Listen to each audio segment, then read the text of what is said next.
l'Iran s'inquiète d'une éventuelle annulation de l'accord nucléaire. En attendant la décision de l'administration Trump, le ministre des Affaires étrangères, Mohammad Javad Zarif, en appelle aux Européens.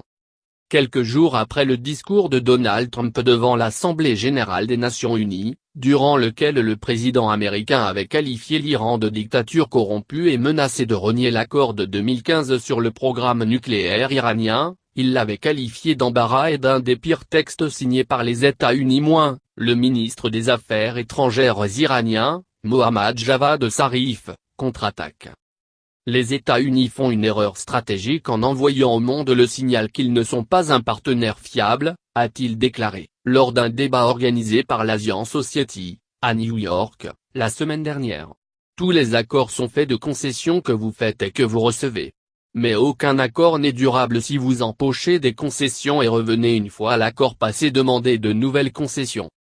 Cet accord ne doit pas être rouvert, a estimé M. Zarif, alors que le président américain doit se prononcer, le 16 octobre, sur son respect ou non par Téhéran, ouvrant la voie à de possibles sanctions du Congrès contre Téhéran. M. Zarif n'a pas précisé ce que ferait l'Iran le cas échéant sur cet accord, qui a été entériné par une résolution du Conseil de sécurité des Nations Unies mais pas ratifiée par le Congrès américain, précisant que cela dépendrait aussi de l'attitude des Européens. Toutefois, dans un entretien au Financial Times et au Guardian, il a agité la menace d'une reprise par la République islamique de l'enrichissement de l'uranium. Les États-Unis font une erreur stratégique en envoyant au monde le signal qu'ils ne sont pas un partenaire fiable, affirme Mohammad Javad Zarif, le ministre des Affaires étrangères iranien.